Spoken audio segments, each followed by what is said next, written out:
following story is amazing and should be shared with everyone you know. The US government has been complicit in many cover-ups, but this is by far one of the most compelling accounts. Operation High Jump put nearly 5,000 US military personnel, along with every resource available to the Navy's disposal, in the hands of Admiral Richard Byrd, the operations leader of the US naval mission into the Antarctic. Think about that for a moment and let it sink in. Every resource in the entire US Navy was made readily available for Admiral Byrd's team's use.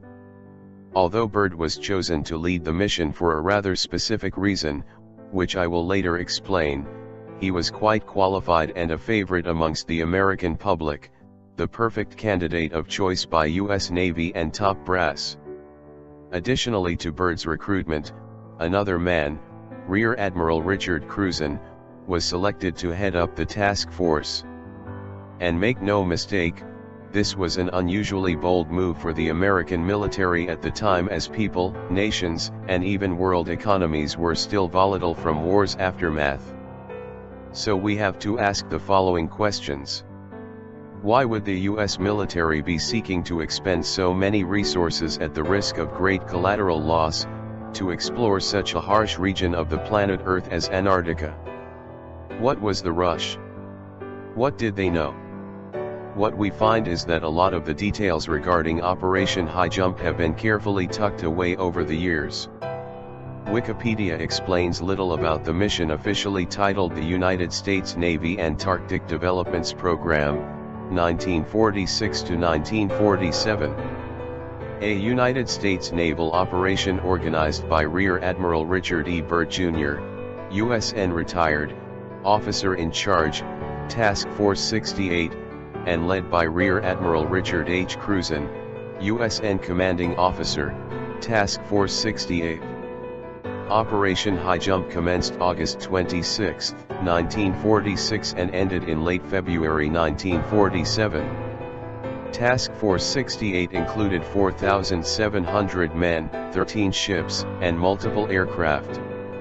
The primary mission of Operation High Jump was to establish the Antarctic research base Little America 4. High Jump's objectives, according to the U.S. Navy's report on the operation, were as follows: training personnel and testing equipment in frigid conditions, consolidating and extending United States sovereignty over the largest practicable area of the Antarctic continent.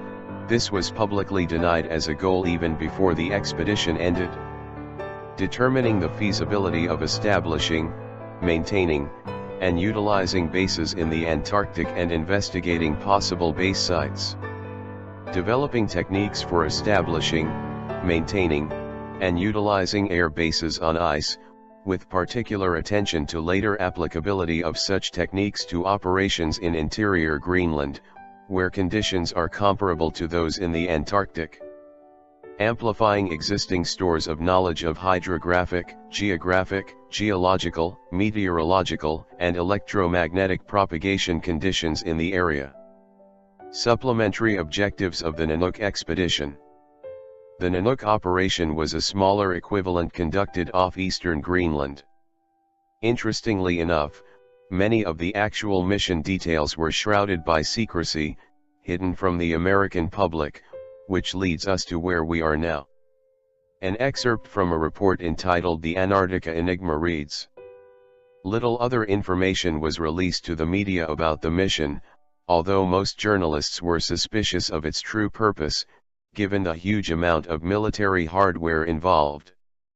The U.S. Navy also strongly emphasized that Operation High Jump was going to be a Navy show. Admiral Ramsey's preliminary orders of August 26, 1946 stated that, the Chief of Naval Operations only will deal with other governmental agencies and that no diplomatic negotiations are required. No foreign observers will be accepted. Not exactly an invitation to scrutiny, even from other arms of the government. Admiral Byrd was a strategic choice as he was a national hero to the Americans. He had pioneered the technology that would be a foundation for modern polar exploration and investigation, had been repeatedly decorated and had undertaken many expeditions to Antarctica, and was also the first man to fly over both poles. However, the task force itself remained strictly under the military command of Rear Admiral Richard Cruzen. Unfortunately, the ship's central group entered the ice pack off the Ross Sea on December 31, 1946, and found conditions as bad as had been noted for over a century.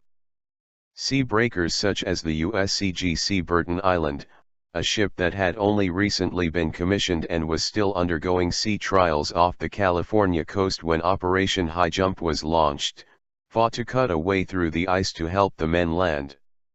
Richard Cruzen was one of a few men to have located at several oases which were actually the real reason the expedition team was sent there in the first place, although at the time only those with the top-secret clearance would truly know the mission's true objective. An excerpt from the Daviess County Historical Society reads: According to a Navy report, 1,000 miles of new coastline was discovered on exploratory trips by the Bear and Bird seaplane.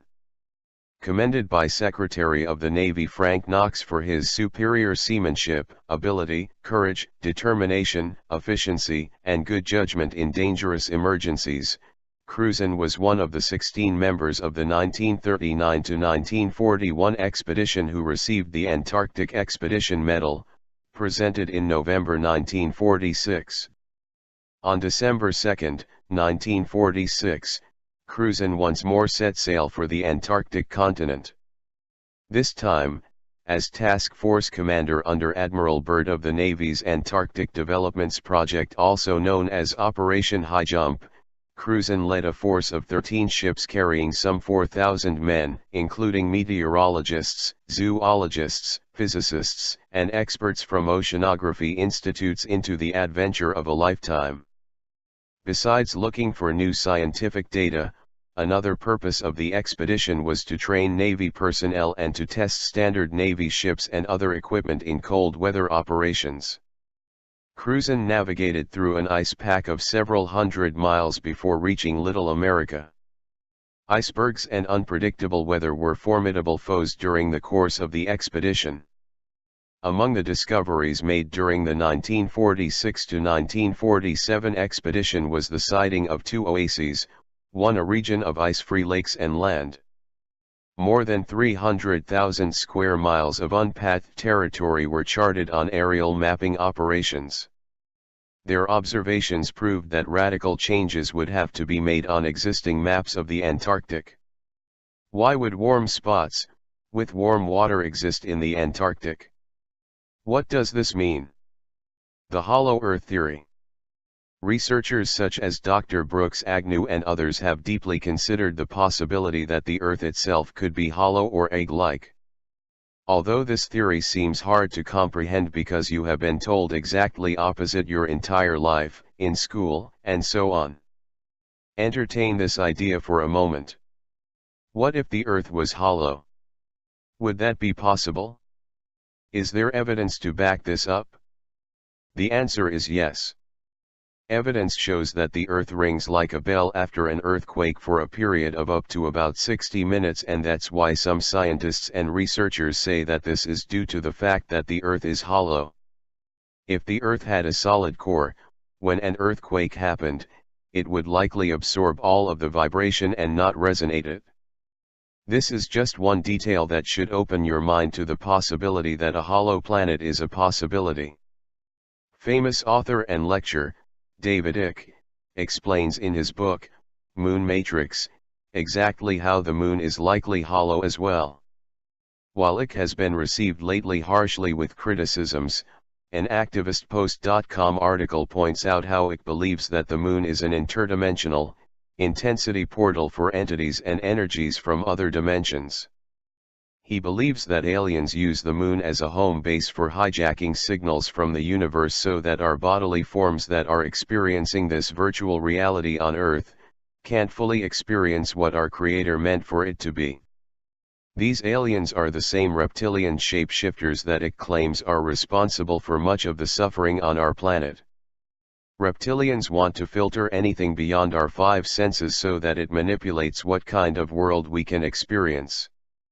I myself have had the privilege of interviewing David Icke and other Hollow Earth experts, such as Rodney Clough and Dr. Brooks Agnew, personally, pushing me further into accepting that this theory may be more than just a theory.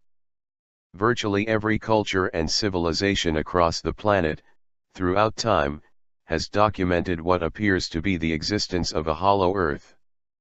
According to Dr. Brooks Agnew, who I have personally interviewed many times, a hollow earth is a very real possibility. Agnew has focused his studies to the North Pole region, as him and his team plan to one day locate a documented polar depression, thus launching test overflights from a nuclear-powered icebreaker. Brooks and his team plan a scientific expedition to the brim of the hollow earth, which proves to be unsuccessful at this time due to a lack of funding. Brooks plans to use a sun compass and a gyroscope above the 60th parallel to get accurate measurements of the oceanic depression. If the rate of change begins to increase, then likely the team would be entering the long elusive polar depression, which has been reported by ancient Viking explorers and modern-day seamen alike. Moreover, during an interview on Red Ice Radio, Agnew talked about the formation of planets, Sir Isaac Newton, and the difference between thick and thin crust physics, zero gravity, and more. The episode is very interesting to say the least. Essentially what Agnew was talking about is what's known as a rather large graviton. You know, those rides at the county fair that spin real fast? They stick you to the wall, then the floor lowers. Oh boy, I can smell the funnel cake and the cotton candy now. Do you think a hollow earth is possible?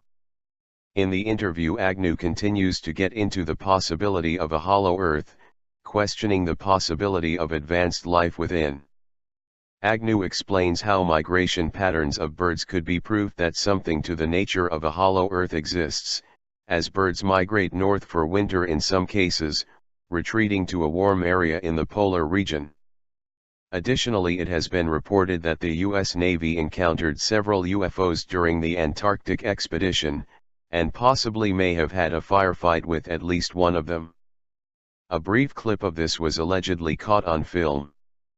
Some also speculate that mermaids and other rare creatures may derive from the inner earth, sometimes making their way into the upper waters divided by the firmament as mentioned in the Bible.